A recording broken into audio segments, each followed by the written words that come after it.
And let's turn your mic, my mic on. Okay, hey everybody, and welcome back to After Hours. I am here with Megan Saunders, Hello. who by important title is the producer of News 22 right here at Eastern Connecticut State University. It's a student newscast that goes on the college's TV channel every Thursday night. That still happens, right? Yep, every Thursday and Tuesday. Because they have A Team, which goes live on Thursday, and B Team, which pre-tapes and goes on Tuesday. the following Tuesday. Now, you started out as floor director, I remember, because I think we started out at the same time. Did we start out at the same time? Yeah, we did. Yeah, I was anchor at the time, and this was literally 2 years ago to this period, which is weird. Exactly. Oh my god. My freshman year. Freshman year floor director, and how was that experience? Oh, it was interesting. Yeah. Coming in as a freshman, I didn't really know anyone. I also had to boss everyone around. Yeah. And I was kind of meek and kind of not soft-spoken, but I was shy. Well, you're soft-spoken right now. Speak up. Yeah, right. Yeah. Weird. Yeah. But freshman year when I had to boss everyone around, that was interesting. When I had to fill in for A Team, I was bossing the seniors around. Like that was cool. Like it was a really fun experience, and I did that for 2 semesters. I did floor directing. So. Yeah, and explain floor directing a little bit to those who are not familiar with it in terms of a newscast. Yeah. Basically, I'm the liaison between the director and the anchors and everyone in the studio. So the director is telling me cues to give the anchors. If the anchors need to talk, I'm telling them when to talk. I'm in charge of the actual in-studio. Exactly. Now, did I take direction well? Be honest. I mean, you spoke when you were supposed to, so yeah. I mean, that's all I can really ask from you, right? I was your personal robot. Yeah. I loved every second of it. Oh, thank goodness. I hate to play favorites, but I will make an exception. You were my favorite floor director. Don't make me blush. No, hey, you had a snappiness. Yeah, like you have to keep the morale up. You have you have to keep the anchors excited about what they're doing. Otherwise, they talk like this, and it's just not exciting to watch. It's not good TV. So I have to keep them excited and pumped so that they make the news a little bit more exciting. Make that teleprompter exciting. Yeah, exactly. The teleprompter is boring, so I need to boost the morale, make them smile. If you smile, you're in a better mood. So immediately. Exactly. So that's what I was trying to do. That was what I was trying to accomplish. And then you went from floor director to sports anchor, or was it another position? No, I did floor director, then sports anchor for the second semester of my sophomore year, and then last semester I was just bouncing around. I did a little bit of everything, actually. I think I went 5 straight weeks doing different jobs every single week. That's great. So I didn't want to the ins and outs of the TV studio. Yeah, that's really important, especially in the industry. It's so important to be a jack of all trades. Exactly. Do you want to be involved in news professionally? Yes. Ultimately, that's my goal. I want to be an on-air personality. My dream is to be a foreign correspondent. I could see you do that. Yeah, I really want to do that. Well, actually, I can see you being an on-air personality as a whole because, like I said, you have a really bubbly charm about you that would work well. You would definitely work well in morning radio. Yeah, I would be so good in morning. But I love politics. That's one of my passions. I love politics. I love the current events. I love what's going on in the world.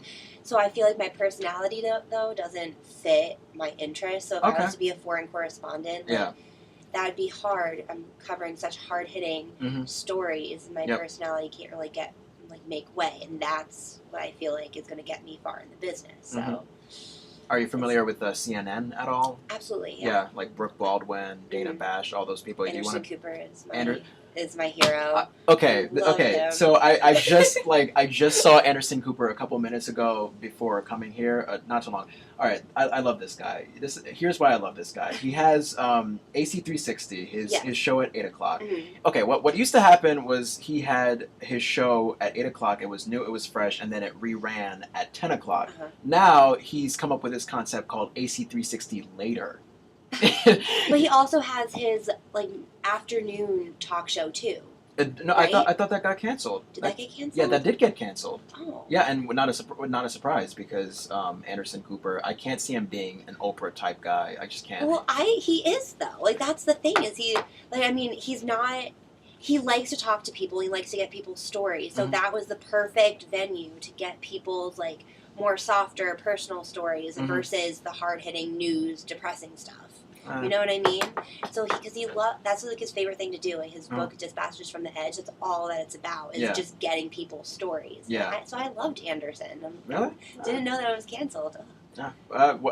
You may see reruns. I'm not too sure. Yeah. But AC360 later, it comes on at 10 o'clock, and it's like I like to say it's softcore porn news Anderson. Like he doesn't have the suit. His shirt is unbuttoned.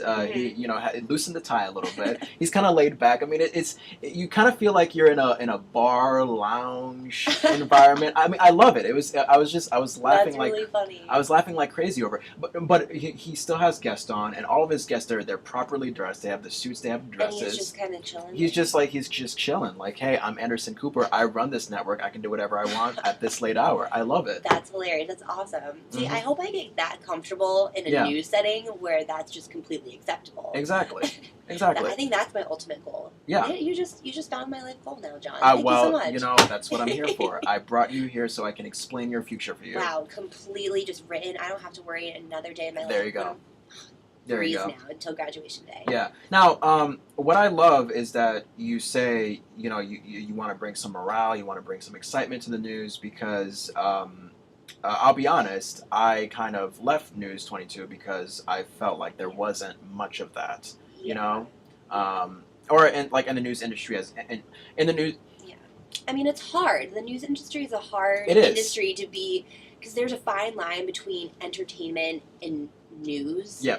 And you have to find the happy medium because people are going to judge and criticize so hard. Like, are you going to be entertainment? Are you going to be a joke? Or are you going to give us the real news? And they think it can't be fun. Yeah. But I think that I think it can be fun. I don't know. I love the news. If you have enough video, if you have interesting stuff that people are going to be interested in, then that's fun in itself. Mm-hmm. So I don't know. Exactly. There's just a real fine line that just hasn't been found yet. What I like about the news and why I got into News 22 for a while is because of how informed you can be about the news, how it can open your eyes and make you see what's out there in the world that you probably never knew before. Exactly. However, I'd like to be informed and also, entertained at the same time. Yeah, exactly. I like to have a little bit of fun. I don't want my news people to take themselves too seriously. Exactly. I completely agree, and that's why I was trying to get my anchors to smile because we're doing college news. There's no need to have a solemn, glum look. We're not telling stories about terrorism or school shootings. We're talking about college life. So why can't we have a little bit of fun with it? And that's where I'm coming from. They want to have fun with it, and as a producer, I think my ultimate goal is to make people have fun in a news environment, in a studio environment, and be comfortable enough to be able to have fun. And I think that's what my goal of producer this year is. Just getting people comfortable. Any challenges to being producer so far? Because I imagine you have to choose the anchors, right? Yeah, we just did that today, actually. Now, are you co-producing with somebody, or is it just you? Yes. Okay. No, I have a co-producer, Sarah Pierce. Great. And Amy and Grace, the previous producers, they graduated, if I'm not mistaken? Yes, they graduated back in May. And so me and Sarah were put as producers, and today we actually chose our anchors. Great. And we had our auditions last Thursday. Okay. It took us 4 hours for the whole process. Would you like to reveal that on the air, or is that something you prefer to reveal over email? We did already send out an email. Okay. But if you want to find out who our anchors are, tune into News 22. In 2 weeks, we'll be having a live show that'll give some viewers incentive. Is Shelby still doing editorial? We put Shelby as editorial this year. Okay. We have a new editorial person for B Team, and I'm really excited about it. I haven't heard her reaction yet, so I don't want to announce over the radio just in case. But I'm really excited for editorial this year. I think we're going to have some good stuff. Yeah. We're going to have we have some really good minds. Now, for the B Team editorial, is it someone who's worked around? Yeah, she has. Studio? Yeah, she has been on camera. She has been around the studio. Okay, is it someone I know? It's somebody you know. Okay, I'm pretty sure that you know her. Yeah. Okay, so someone I would be proud of, I guess. Yeah, I think you definitely would be proud of her, and I'm really excited. Me and Sarah really think she's going to do a good job. We're excited to see what she comes up with. Great. So, yeah, that was really exciting. But today, we just couldn't get the tapes to work. We couldn't watch the videos of the auditions. Like, that, it took us forever to figure out. Yeah. Was it a big turnout? We had maybe 12, maybe a dozen people audition for Anchor. We had a lot of interest in the club this semester, which is really great. And everyone's so excited that we did auditions and everyone was jumping around from each position. Everyone was really excited just to get their hands on some equipment. And I'm excited. Everyone is just so thrilled to be there. So great. I think it's going to be a really great semester. Yeah. I had a question in mind, but I can't think of it right now. I'll get back to you on that. That's your whole job, John. I know. I had something in mind. Wait a minute. It was like wait a minute. That's your whole job. Oh, it was something related to the news, but what is it? Yeah, I can't think of it, but I'll get back to you. All right, get back to me. Okay, you give me like a keyword or something to remind me of the question, but of course you don't know. We were just talking about auditions and auditions. Where did auditions lead to? Oh, editorial. Crappy auditions. Spill. There were not any terrible train wreck auditions. Yeah. I'll say that right now. Everyone did a great job. The one thing that made me laugh so hard during auditions was you've done Anchor auditions before, so you know how we have the normal script. Yep. And how we talk Stargazers. Stargazers, get ready. So we have one that it talks about Digital Underground and how they do the Humpty dance. Well, one of the people who auditioned said the Humpty Dumpty dance, and that wasn't even written on the prompter, and he just added the Dumpty, and it was so funny. Oh God! But not going to say any names. Don't want to embarrass the person, but I thought that was funny. That was the only big mix-up, the Humpty Dumpty dance. Okay. But now, I'm assuming it's your job to be totally objective when you see these auditions, to not say, "Oh my God, this person sucks. They should go to hell." And that's where I kind of have an issue. Yeah.